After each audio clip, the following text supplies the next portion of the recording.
So the first topic in the list is introduction and setup, Python installation. In a nutshell, I'll summarize the introduction and setup again. Python is just a programming language. That's what you should start. Anaconda is what you need to download so that everything works. You need to download and install it. Hey guys, welcome to QuantLab. QuantLab में आपका स्वागत है. So what I decided to do was a small series on introduction to Python.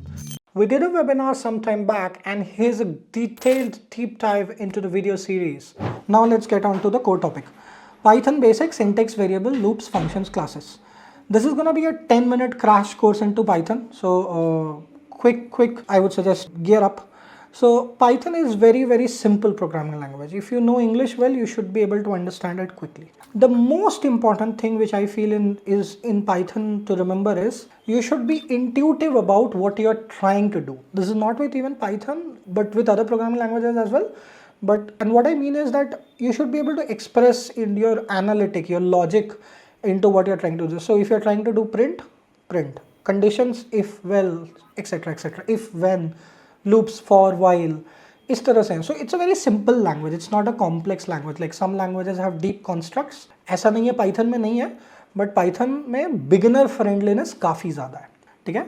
And second thing is indentation is very important. Like indentation, alignment basically. If there are things which are misaligned, code will not run.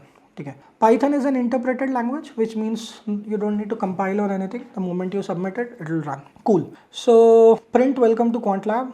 It will just print the answer. I have already run this notebook just to save time, but the notebook works in case somebody wants the code in the member community, it will work. So welcome to QuantLab. Print is a function. What does a function mean? We'll take a look at custom functions, but basically print is a command. So you say print, keyword bolo, function bolo, command bolo, operation bolo, semantics. So print is used to print something in a certain way. You can print text, you can print numbers, you can print values, you can mix them up and print. So print is a print statement. Indentation is important. So if true, print indentation is important. So you have given it in a certain place. If I probably move this here, something like this, error bhi yahan pe de diya, theek hai. But indentation is important for it. So if you see, it automatically took this amount of space. That's what indentation is. How do you write comments? Single hash is single line comment. You can do something like tilde. This is what I think this is called tilde. So you can add a multi-line comment using 3 quotes and end it with block code. Honestly, normally just people use single line comment and keep writing multi-line. Most IDEs have a shortcut like command slash or control slash or alt slash. Okay. Simple additions of numbers, very easy. You can just do arithmetics in Python like out of the box. You do 3 plus 1 is 4. You can do anything. Basically 2567 into 9000 something. It'll give you an answer. So it's basically, it's gonna give you values right out.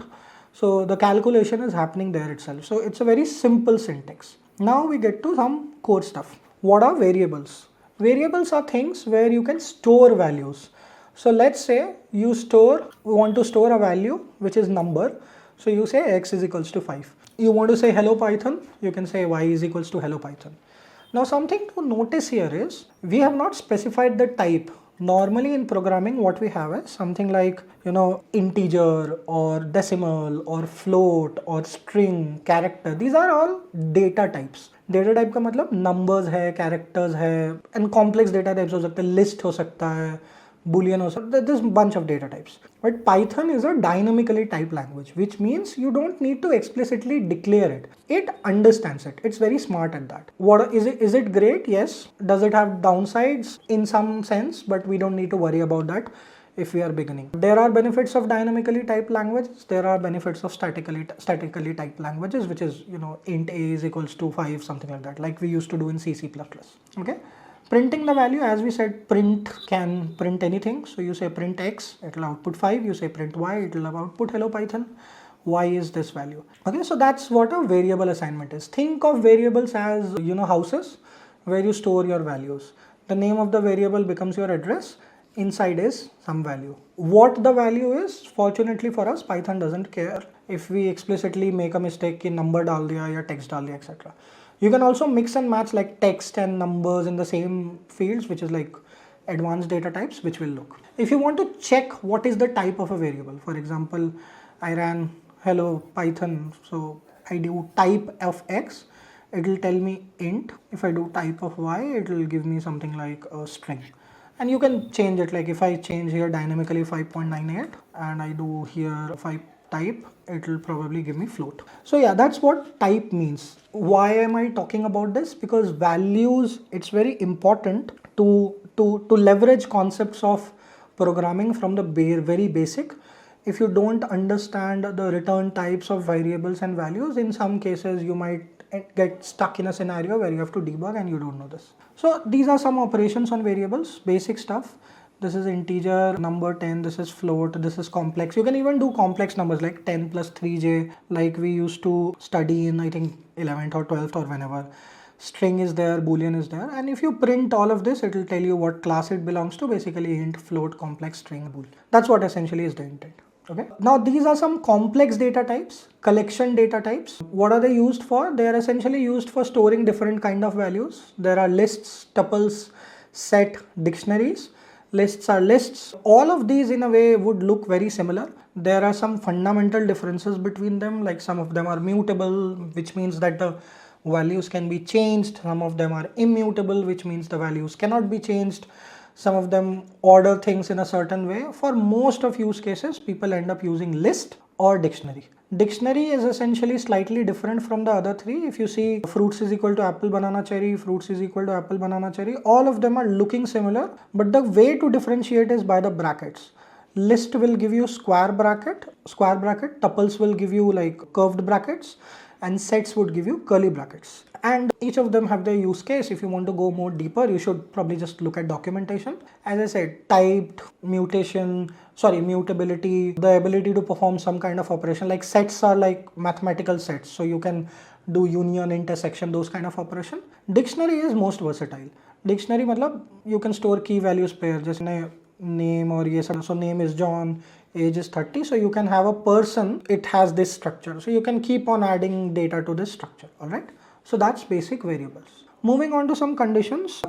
Basically conditions are basics in programming. So if this then that, if this then that, even if not that then what, is basically what condition is.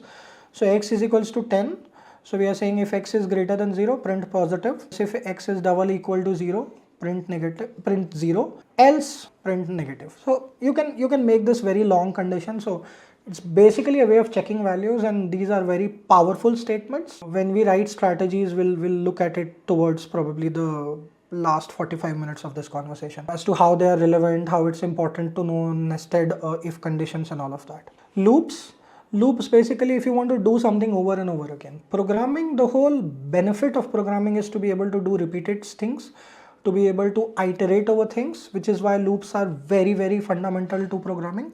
Mostly people use for loop. This is a very simple example of loop which says for I in range, and range is a very well defined function in Python. It looks at the values and lists them down and then prints it. So it says for I in range 1, 10, it will give me 1 to 9. So that's what it does. It prints values from 1 to n minus 1.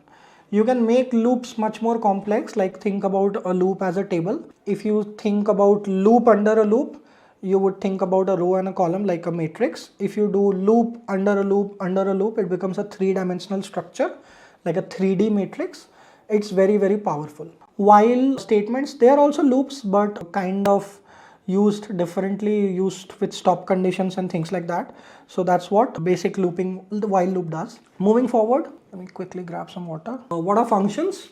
Functions are blocks of code that run when called. They are defined using the def keyword, which literally means as in define. Okay, so define the function. You define the function. So here I have created a function def greet name, and it says hello the name. Now as you see, what is happening is there are parameters passed, and this is where things go more, I would say, advanced or more mature into actual practical uses. So you have a function called greet which takes an input name and it returns back hello the name. So you can print a message called greet and it's gonna print the message as hello Alice. Whatever you put under the parameter, which is in the function call, it would print it out. In this case, functions can be very different, very complex. Most of programming is driven by classes and functions. Now, Even here, if you see, print is also a function, and if you hover over it, it will show some definition about it. Print built-in function. It can show you parameters and as well in most of the libraries and documentation. Okay. Moving on to classes. What are classes? Classes are ways of working in an object-oriented setting. Are they mandatory? No. Are they? Is this what is most commonly used across the world? Pretty much yes. So object-oriented programming is what everybody uses. So you create a class to have some sort of representation or structure of a given, let's say, category or something. Like, let's say cats can be classes, dogs can be classes, and if something is a class, it will have certain variables inside it. So variables could be eyes, legs. There it will have functions.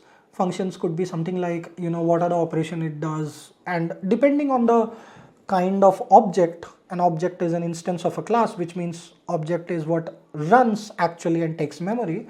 Class is just the definition.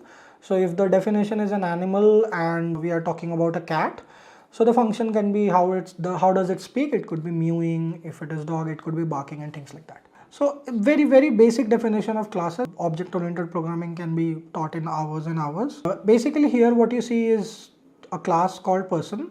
What are we doing? We are just extending the same function which we did above, and in it is a special function which is required, which just helps to instantiate the class. So there's 3 parameter going: self, name and age. Self.name and self.age is equals to age, and then you have the same function, right, which is great, but this time the function is a little bigger. It says, hello, my name is self.name and I am self.age-year-old. Now, as you can see in this return statement, we have formatted the output. So we are going a little more ahead, and we are saying the formatting can have text, which is fixed value, as well as variables, which will come in the class. So we create an instance of the class, which is person1 is equals to person plus 25, and the moment you call that operation, which is greet, it will print that, hi, my name is Alice and I'm 25 years old. All right, so that's basic fundamentals of any programming language. By that means Python being just an example. I've taken probably like 10, 12, 15 minutes, but again, all of this needs to be taught and looked at in much more detail. Please subscribe if you are interested to see more content like this. I talk regularly about technology, investments and trading, how to bring AI into this space and all of that. Every code that I shared is published in the member community. There are a lot of interesting discussions, webinar happening out there. Please do check that out. If you have liked my content, please subscribe, like it, share it. Put in a comment if you are specifically interested in a topic. Thank you. Thanks for watching. Bye-bye.